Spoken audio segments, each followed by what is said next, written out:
मंडळी, कसे आहात सगळे तुम्ही? आज स्नेहाचा उपवास आहे, त्याच्यामुळे मग आम्ही तो उपवास सोडण्यासाठी काहीतरी गोडाचं करायचं म्हणून आज एक नवीन वेगळा पदार्थ आम्ही करायचं ठरवलं आहे. तर त्याचं नाव आहे सांजीवऱ्या. सांजीवऱ्या म्हणजे काय आणि त्याची प्रोसेस काय असते वगैरे सगळं जे काय असेल ते आता मम्मी तुम्हाला इन डिटेलमध्ये सांगेल. आता बघूया मम्मी काय करते. त्यासाठी आपण ही एक वाटी रवा घेतलाय, जाड रवा घेतलाय, 1 वाटी गूळ घेतलाय, स्वादानुसार वेलची जायफळ गूळ आपल्याला टाकायची आहे. आणि मग त्यासाठी अगोदर आपण 2 वाट्या पाणी गरम करायला ठेवूया. हे 1 वाटी घेतलंय. पण सांजीवऱ्या ही रेसिपी नक्की काय आहे? म्हणजे पारंपरिक एकदम. त्याला कोणी कोणी सांज्याची पोळी पण बोलतात, कोणी कोणी तेलच्या पण बोलतात. आमच्या मामाच्या गावी तेलच्या बोलतात. तिकडेच मी तेलच्या म्हणजे का तेलावरती लाटतात की तेलावरती? नाही, तेल लावूनच भाजतात. अच्छा, तूप नाही त्याला आणि असं काय हे नाही? काय लावू शकतो आपण, पण लावू शकतो असं काय, पण तेलच्या बोलतात एवढं मी ऐकले. ते म्हणजे पहिल्यांदा खाल्ले होते मामाच्या गावी, मामीच्या हातच्या, तेव्हा तेलच्या बोललेले. अच्छा. आणि मग सांजीवऱ्या हा शब्द कुठे ऐकलास पहिल्यांदा? आई बोलायची, आई पण करायची ना. मामाचं गाव, आईचं गाव, गावोगाव काय म्हणतात ना, तालुका पातळीवर, जिल्हा पातळीवर म्हणजे हे होतं,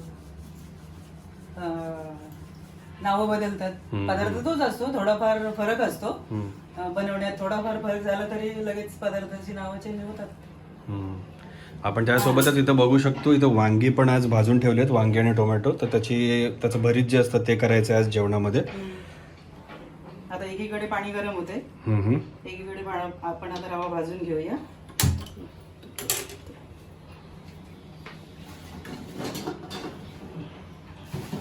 तूप घेतलेलं आहे मस्तपैकी. कुठल्या तरी खजान्यातनं आपण असे सोन्याचे कॉईन काढतो तसं तूप काढलं मम्मीने कोपऱ्यातनं. तूप संपत आले काय ग? तूप नाही आपल्याकडे. काळजी करू नको फोडायची. बघ आता. हो हो हो हो. तूप तापलेलं आहे आता मस्तपैकी. आता मम्मी पुढे काय करते बघू. रवा घेऊया भाजून.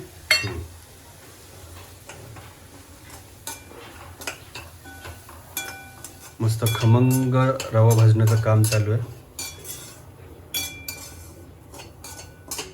आपण पाणी जेव्हा गरम करायला ठेवलं होतं तेव्हाच त्याच्यामध्ये 1 वाटी जो गूळ आपण सांगितला होता इंग्रेडियंट्समध्ये तो त्यात टाकला होता आणि तो आता विरघळतोय बऱ्यापैकी. आणि रवा पण आपला भाजून मस्तपैकी खरपूस झालाय. आता पुढची प्रोसिजर काय ते बघूया. गुळ अजून विरघळतोय थोडा. काळा गुळ आहे ना हा?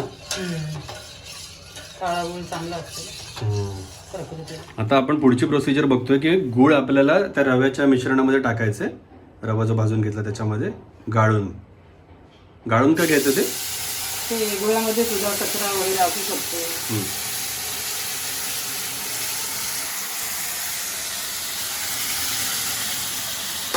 ज्वालामुखीसारखं खतखतते मस्त पैकी.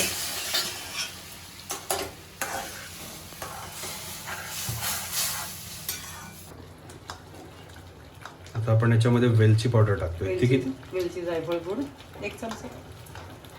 1 चमचा. पण आपला चमचा खूप बारीक आहे, असा बारीक चमचा आहे ना. तो तुम्ही मोठा आपला तो असतो खाण्यापिण्याचा चमचा तो वापरा.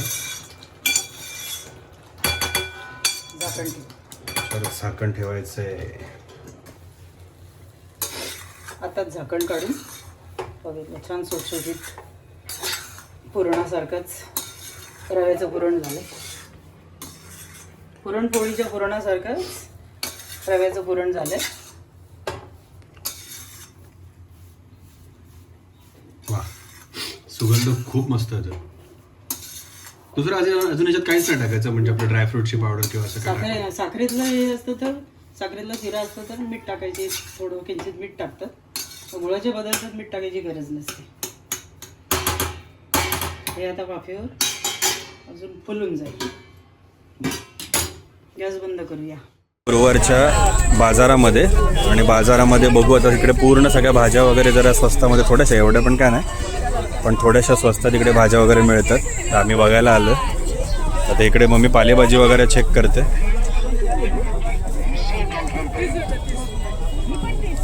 पण काय घेतलंय? कांदापात घेतली, मेथी आणि कोथिंबीर घेतली. पेमेंट करू आणि निघू. चल पुढे. बोजा सांभाळायचं डिपार्टमेंट तुझ्याकडे. हो, भाजी हो. आपण नंतर ठेवते मग. चालेल चालेल. मिरच्या आणि फरसबी बघायला. मिरच्या कुठल्या आहेत त्या भजीच्या आहेत का? माय फेवरेट मिरची. बर. काय घ्यायच्यात मिरच्या तिखट असतील का पण?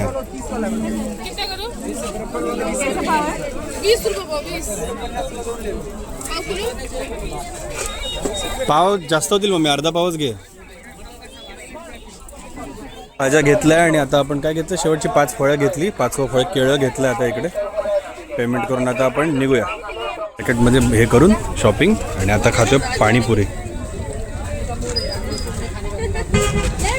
आणि ती पिशवी लटकवायला पाणीपुरीवाल्याने वरती जागा दिली. प्लेट पकडायला येत नव्हती म्हणून. पाणीपुरीच्या बरोबर भाजीची पिशवी.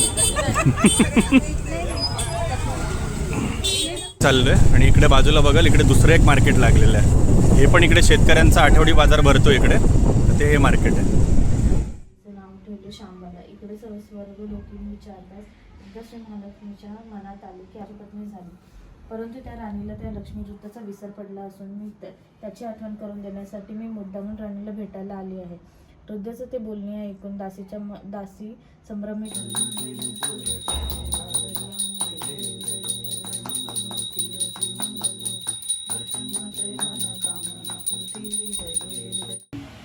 दुपारी जो आपण सांजा बनवून ठेवला होता त्याचे असे गोळे करून घेतले.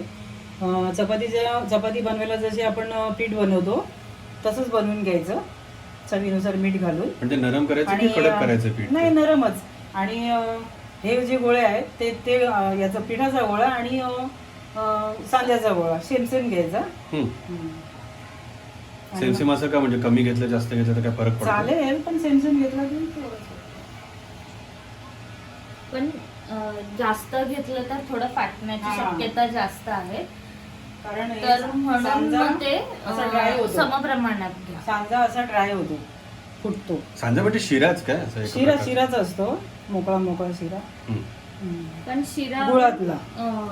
दुधात बनवतो, तर सांजा आपण गुळाच्या हा, पाण्यात. हे एक मेन मोठा डिफरन्स हाच आहे. बस शिराच आहे पण पाण्यातला. हा, गुळाच्या पाण्यात. त्याला तूप नाही, काय नाही, काहीच नाही, फक्त गुळाच्या पाण्यातला नॉर्मल सारणासारखा केलेला शिरा. हे सेम पुरणपोळी सारखंच मोदक करून घ्यायचं. मोदकाचा शेप आला. पुरणपोळी सारखा. हा, झालं. हा. पुरणपोळीला आपण बनवतो ना, सेम तसंच करून घ्यायचं. त्याला दाबायचं म्हणजे सगळीकडून सारखं पसरणं. हा. आणि आता काही पीठ लावून लाटायचं.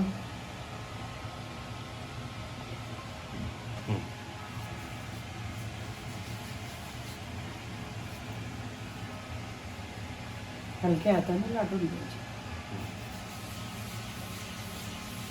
पीठ जास्त लावायचं याला काय असं? नाही, शक्य होईल तेवढं कमीच लावायचं. आणि जे दिसतंय कुठे जास्त कुठे कमी ते हाताने सारखं करून घ्यायचं.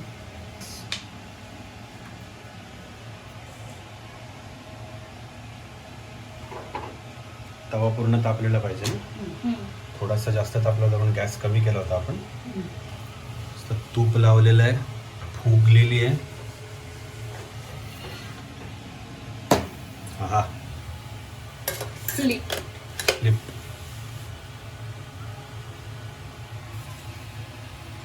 सांजाची पोळी.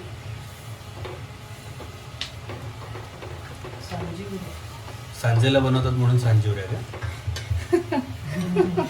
असेल काहीतरी बाबा, आपल्याला नावं कशी पडली असतील नाही. गुळाचा शिरा बनवतो म्हणून कदाचित त्याला सांजा बोलतो. ऍक्च्युली ना हे रव्याचे आता बनवायला लागले.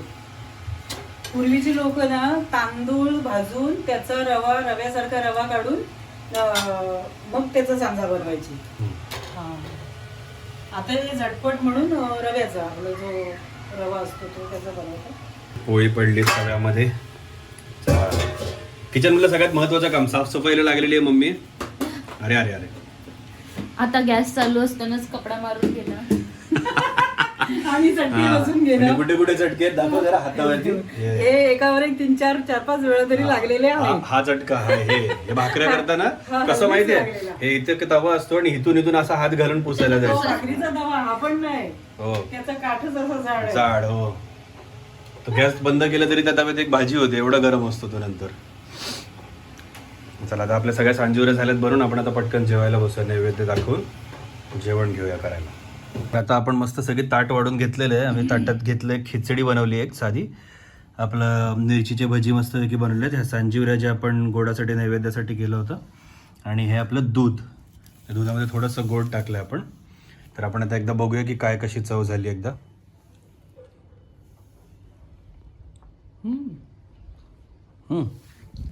कसे झालेत? मस्त झाली. मस्त झालेत एकदम, मस्तच झालेत एकदम. तर बघूया कसे झाले सांजीवऱ्या. म्हणजे वा, भारी झाले.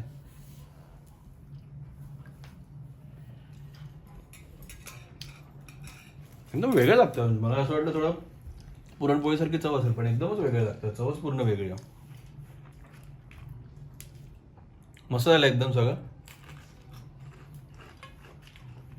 पूर्ण रेसिपीमध्ये सांगितलेल्या त्या टिप्स वापरा तुम्ही पण. रेसिपी ट्राय करून बघा. सांजीवऱ्या नवीन रेसिपी आहे. नवघरला आमच्या गावाला त्याला सांजीवऱ्या म्हणतात, कदाचित तुमच्याकडे त्याला वेगळं काहीतरी म्हणत असतील. रेसिपी नक्की ट्राय करा. आम्ही आता जेवून घेतो सगळं. असे आमचे व्हिडिओ बघत राहा. नवीन नवीन व्हिडिओसाठी सबस्क्राईब करा तुम्ही आमच्या चॅनलला. या व्हिडिओला लाईक करा, कमेंट करा आणि तुमच्या मित्रांसोबत आणि फॅमिलीसोबत शेअर करा.